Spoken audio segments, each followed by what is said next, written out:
여러분 안녕하십니까? 어진 씨 오늘 며칠이죠? 경준 씨, 오늘 5월 13일이죠. 2025년.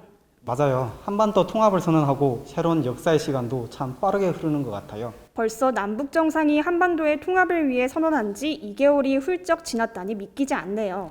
두 정상은 한반도 국민의 환호 속에 통합을 선언하고 하나의 역사, 하나의 문화를 만들어갈 장기적인 계획을 발표했죠. 지금도 생생합니다. 그의 일환으로 지금 개성에서는 특별 기자회견이 진행되고 있는데요. 그 역사의 현장으로 함께 가보실까요? 지금 바로 가시죠. 네, 반갑습니다.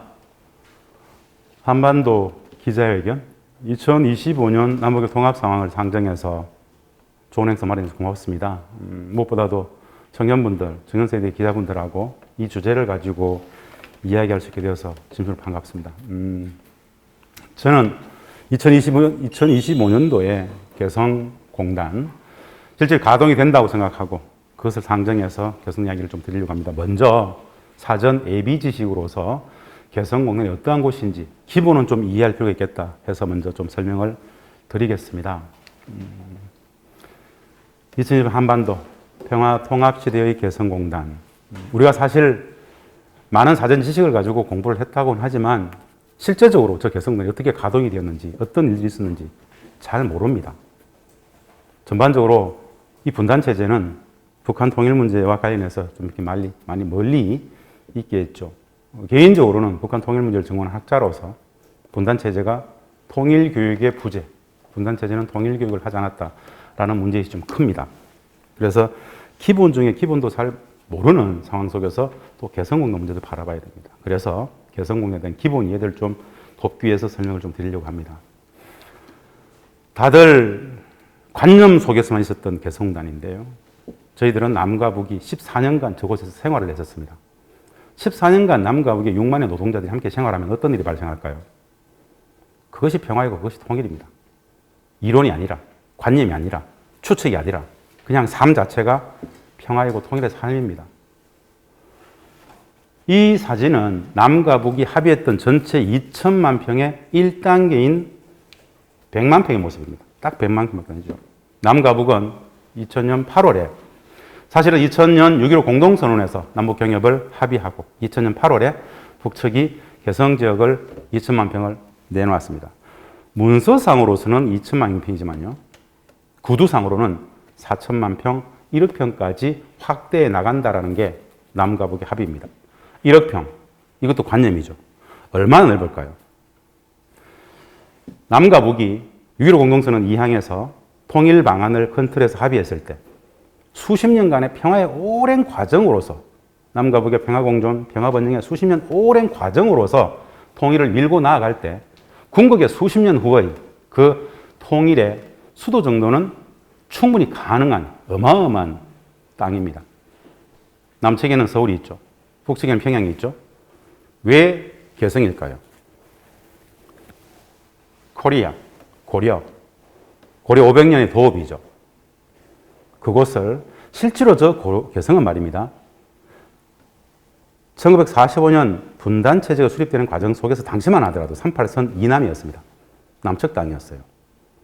한국전쟁 이후에 휴전선이 이루어졌을 때는 북측이 되었습니다. 여러 많은 상징적인 공간입니다. 이 개성을 남과 북이 합의했던 건 경제를 위한 평화가 아니었습니다. 첫째도, 둘째도, 셋째도 개성공단을 하는 이유는 말입니다. 60년, 70년 적대를 넘어서, 불신을 넘어서 평화를 제도화하기 위해서 경제협력의 방식을 채택했던 곳이 바로 개성사업입니다. 그 개성 이야기인데요. 이 개성공단을 많은 사람들은 단어에 공단이라는 이름이 들어가 있기 때문에 그냥 개성에 공단 하나 있겠구나 이렇게 생각을 합니다. 사실 그렇게 단순하지 않습니다. 이 개성공단은 6.15 공동선언, 14선언, 4.27 판문점선언, 9.19 평양선언, 남북의 정상 간의 4대 합의에 공통적으로 들어가 있는 유일한 단어입니다. 개성공단. 과연 개성은 뭘까요? 6.15 공동선언 사항에서는 남과 북은 경제협력을 통하여 민족 경제를 균형히 발전시키고 평화를 제도화하기 위해서 개성을 합의한 겁니다. 14선언에는 남과 북은 개성공단 1단계 건설을 빠른 시일 안에 완공하고 2단계 개발에 착수하며 저게 무슨 의미냐? 이게 1단계가 2007년도에 완공되었습니다. 2008년 1월에 2단계 250만 평 개발 들어갔어야 됩니다. 착공했었어야 돼요. 왜? 2단계 250만 평 청량이 다 끝나 있었습니다. 4.27 판문점선언, 민족 경제 균형적 발전과 공동 번영을 이룩하여 9.19 평양선언에서는 좀 더 강력하게 나왔습니다.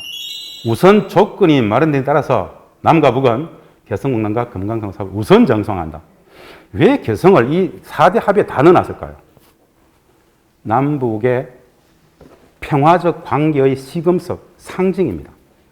남북이 신뢰를 회복하고 불신을 넘고 평화를 만들기 위해서는 인적 교류도 필요하고 사회문화 교류도 필요한데 다 이벤트입니다. 그런데 이 경제협력은 구조적이고 물리적인 제도적인 평화를 담보합니다. 그래서 그 의미를 매우 높이 평가합니다. 개성의 의미 위상, 한반도 평화의 구조화, 제도화, 즉 평화를 구조화하기 위해서 경제협력을 채택했다 이렇게 보시면 되겠습니다. 그리고 우리 민족끼리 자주적 평화의 제도를 첫 결실이었어요. 저는 개인적으로 이 영역을 굉장히 좀 중시 여깁니다. 2000년 6.15 공동선언에서 남북경협을 합의할 때 사실은 말입니다. 남북경협은 우리가 북측에게 설득해서 하자고 한 겁니다. 우리가 제안한 사업입니다. 북측은 사실은 종전과 평화협정에 관심이 많았죠. 근데 종전 평화협정은 사실은 남북만의 문제가 아니라 미국, 중국의 문제에도 포함이 됩니다. 우리가 독자적으로 할 수 있는 영역이 아니었어요. 그래서 우선 남과 북이 경협을 통해서 신뢰 구축을 하다 보면 그 신뢰 구축의 힘을 바탕으로 종전 평화도 담보할 수도 봤었습니다. 그 결실이 개성공단으로 나타났습니다. 저 100만 평과 2천만 평 안에는 사실은 북측의 최전선 부대였죠. 서부전선의 최주력 부대였던 6사단, 64기갑사단, 62포병여단, 6만의 군병력과 관련 군사 무기 체계들이 빽빽했던 군사지역입니다. 우리는 전선이라고 그러죠. 북측은 그걸 전연이라고 합니다. 그 전연에 있었던 6만의 군병력과 군사 무기 체계들을 송악산 후방 뒤쪽으로 10에서 15km를 물리고 그 땅에 평화의 전쟁기지로서 공단을 만들었습니다. 간단한 역사가 아니죠. 2년에 걸쳐서 그 군대를 물렸습니다. 그래서 한반도 평화적 남북관계의 상징이라고 합니다. 2007년 14선언을 마치시고 서울로 귀환하시던 길에 노무현 대통령께서 개성공단 방문해서 이런 방명록을 썼어요. 여기 개성공단이 바로 남과 북이 하나가 되는 현장입니다. 민족의 운명을 개척하고 있습니다. 열심히 합시다. 저 시기 저는 청와대에서 남북관계 국장으로서 비서관으로서 저 14선에 참여하고 있었습니다. 대통령께서 저 민족의 운명을 개척한다는 게 뭐냐? 분단의 역사를 평화의 역사로 통일의 역사를 만들어가는 분수령이 개성공단이 될 것이다.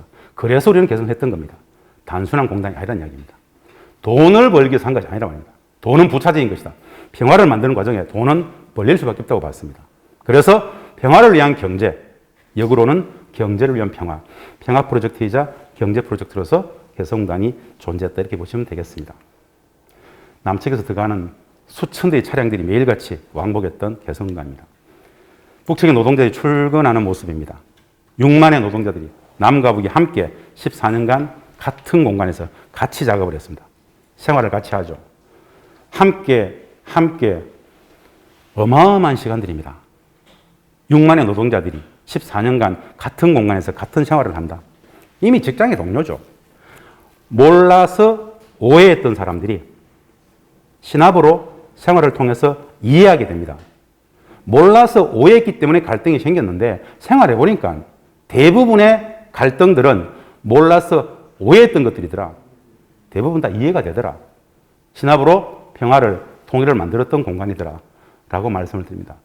우리 개성공업지구지원재단, 개성공단 관리위원회 같이 함께 일했던 순간순간들의 모습들입니다. 직장에서 함께 했던, 남북이 함께 지내는 모습입니다.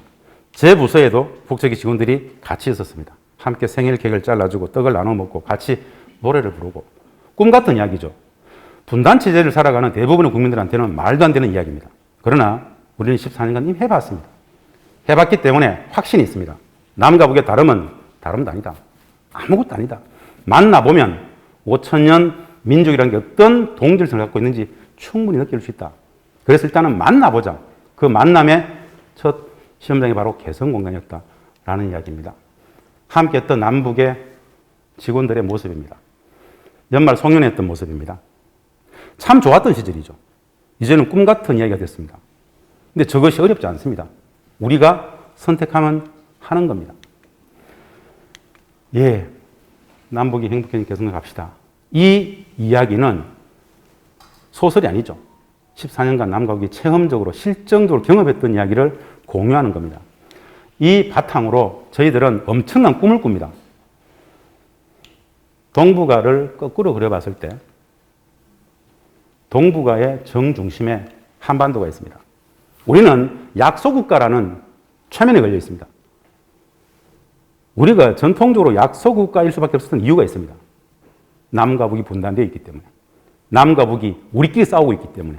그런데 그것을 걷어내고 남과 북이 상호 존중, 공존, 공영할 수 있다면 대한민국은, 한반도는 어마어마한 국가적 경쟁력을 가질 수 있습니다. 지중해의 정중심에 이탈리아가 있는 것처럼 동북아의 정중심에 한반도가 있습니다. 남과 북이 적대를 내려놓고 화해하는 순간 미일 중러 누구도 함부로 할 수 없는 어마어마한 중견국가를 훨씬 넘어서는 품격 높은 지금의 삶과는 전혀 다른 새로운 시대를 만들 수 있습니다. 본질은, 분단의 본질이 국제정책 패권의 질서, 그 국제정책 패권의 질서들이 그들의 국익을 위해서 이 땅을 분단시켰던 것처럼, 그러면 우리의 국익, 평화, 화해, 통일의 길은 우리 국익을 극대화시키는 길이다. 그 인식이 자명하다면 14년 전 그렇게 개성에서 남과 북이 손을 잡고 화해를 만들고 평화를 만들고 경제적 부가가치는 신압으로 구현하고자 했던 그 남북경협 평화경제의 상징인 개성단 재개에서부터 더 많은 제2, 제3의 개성공단을 만들 수 있다라는 말씀을 드리면서 제 발제를 마치겠습니다. 고맙습니다. 감사합니다.